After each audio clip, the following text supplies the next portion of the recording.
Hello, I think this is recording, and welcome to How Not to Draft. Today we're going to be looking at some Momir Basic. Partly because Momir Basic is a fantastic format and everyone should know how to play it, but mostly because recently Alex Spencer recorded a Momir Basic video, and he was pretty terrible at it. So this is for you, Alex. This is how you should play Momir. So this is just starting the game now. We're here in a casual room on Magic Online. We want to play with my Momir deck. We'll play a one-on-one duel, that's fine. Single game win. Okay, I'm hopefully recording this in a higher quality than last time. And this is partly also because these are free, just to test out my recording software, whether it can record better quality, or whether I should just try and get Cam Studio or something. Which I did try once before, and it just lagged so appallingly that I couldn't work. But if this is going to be laggy too, yeah. Ooh, is Elgreed still waiting for players down there? Because if so, I can join him. Yep. Load that. You interested in playing the Elgreed? Yep, we're off, I think. Yep. So for those of you unaware, Momir is a casual format, never mind again, invented on Magic Online. If you just want to have a read of this, X, discard a card, put a token onto the battlefield that's a copy of a creature card with converting mana cost X, chosen at random. Activate this ability any time you can cast a sorcery only once each turn, and we start on 24 life. So essentially you play decks. Oh, Elgreed's going for a 1-drop? Really? You shouldn't make 1-drops in this format. He might get a land or elves and get lucky and just beat me, which is unfortunate, but it does happen. No! 1-1 for 1, sacrifice Sacred Guide, reveal cards from allowing to reveal a white card. Yep, so he can play 1 on a white and kill himself at any point during the game. He's welcome to. He's also welcome to beat down for 1 if that's the game he wants to play. On the draw here, we'll be starting at 2, which builds us up to 8s, which is where you want to be, really, in this format, because 8s tend to be the best. I've heard some people arguing for 9s. I think they're wrong, essentially. The thing about Momir Basic is it's a great format. Oh, yes! Goldmere! This is perfect, because the format, you play a deck of all lands, and you want to make creatures. All you can do is just make guys by discarding guys at random. So it's always random creatures, it's always pretty dorky.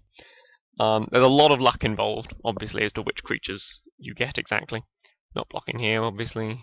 And yeah, let's get straight to 4s. Goldmere is so good. The mana makers are so important, because this means I can now amp to 4s, and if I miss a turn, I can go straight to 10. So I'm making 4s whilst he's still making 3s. Or because he made a 1, he's going to wait. But so I'm now a turn ahead on my mana, so I'm making bigger creatures. Not much big creatures, this is just a 3-2 that annoys us every upkeep. Because obviously no spells are ever cast, we only ever activate the ability on this guy.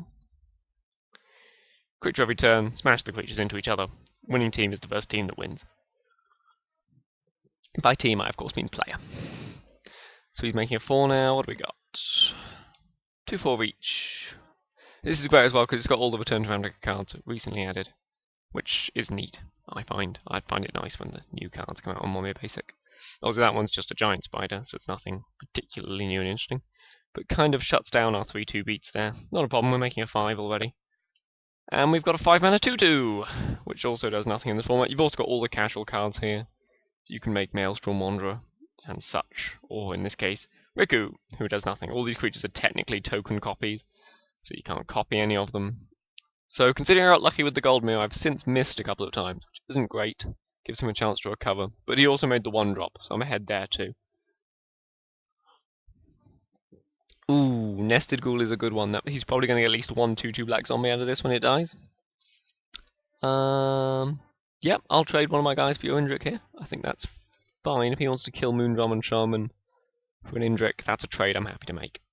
Just trading away some guys, because I'm not really winning on the board right now, and until I am... Why did I make an island there? Probably should have played a plane. That's the thing about recording, you end up... Just little things like that. It doesn't really matter what lands you have. You want to eventually get your full domain up. Fire Breathing, and it's a 4-4. Yeah, I'll take that. Fire Breathing's the reason we play so many mountains in these decks. If we attack, he blocks, he gets a 2-2. Yeah, we're fine with him having a 2-2. We're not blocking if he attacks with the 4-2, just to be sure. No, I think we are blocking if he attacks with the 4-2. With our 2-2. So yeah, we're not attacking now. We're fine not attacking. We'll leak out our advantage because we're making 8s a turn sooner. And if he misses here, we can miss our 7s and ramp into 10s. Ooh, that is not a miss. That is a 5-5 dragon, and he gets to smash with my 4-4. So this is going to be an awkward turn for me. Luckily, you've got a lot of life to play with in this format. But, yeah, it's not going too well. Doesn't have haste itself? Oh, that's good. Okay, so I can give him a 2-2 zombie for my 2-2, which I'm going to have to do eventually. I can eat his 1-1. I'm not chumping my own guy. I'm taking 9 here. So I think just give him a 2-2 zombie and taking 5 is going to be fine, because my 4-4 is going to outclass his 2-2 zombie. Always. So, happy to do that. I think I'm going to go with the 7 here, because I'm not winning. 7s are risky because you might hit Phage, and if you hit Phage, you immediately lose the game. So obviously that's a risk. But there's lots of 7s in the game, and they tend to be better than 6s, like this guy. That's fine, that can eat flyers. See? That could eat that when it attacks. If it goes on to attack, if I leave up 1 and green every single turn. Still.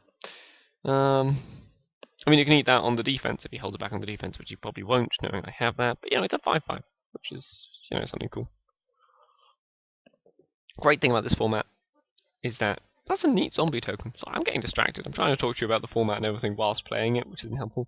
Ooh, he doesn't have a ton of red mana, but he can essentially pay 2 and 2 red to stop any creature blocking his creatures. Or just 1 red to stop a creature blocking Bold War Intimidator. Which is not good, going to 12 here already. And yeah, I could use hitting a good 8 here. Platinum Empyrean, obviously, always good news. I'm not going to leave up the mana for the Venomoth, because I really need to make 8s. I really need to make some of the really good creatures in this format, which tend to be at 8. Like things like Kederet Leviathan, which is the Wrath in this format, since it bounces everything and all tokens. A lot of big creatures at 8. There's a few complete misses at 8, like Denizen of the Deep, which returns all your own creatures to your hand, and that's terrible. But, yeah. Ooh, that's a good one. That is nice. Each upkeep 3 lives. That's 6 life a turn. So that more than negates his 5 damage a turn off that guy. That is fantastic. Faster. I am lagging a little bit here, but it's not too bad. I'm currently at 7 minutes on the clock. And I think I'm going to smash with my 5-5, since Mona has kindly reminded me. I've got a 7-7 to block on the ground, a 4-4 to block on the ground. I'm gaining life. If he blocks with the Bold War Intimidator, I'm fine with that. And this guy's not activating his ability, because I don't have the mana up. Oh, that's fantastic. Oh, he's blocking? That's good. That's great news. So now he can't set an auto yield on this, because I don't want to pause every single upkeep. Yeah, that is great. So now he can't stop my guys blocking for mana every turn, which is good news. Always yield. I think I did say that once, but perhaps Mono just wasn't listening. Perhaps Mono is still not listening. Not good. Anyway, I'm going to F6, not doing anything this turn except blocking. He does have other colours of mana in his deck, right? Yeah, he's got Forest and Plains, he's just discarded them. Desperate to get as many swamps as he can. That's fine. Okay, so now he's making 8s. During combat? What's happening? Okay. This is a 5-4 flyer. That's what's important. It's my upkeep, and I'm gaining 3 life. That's also important. See, now this turn I could make 9s, but I'm going to make 8s, because 8s are better than 9s.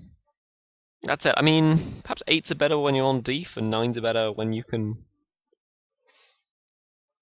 Yeah, I think I might try that out as a new theory, because I've heard some people advocating 9s, which is something I hadn't really heard before.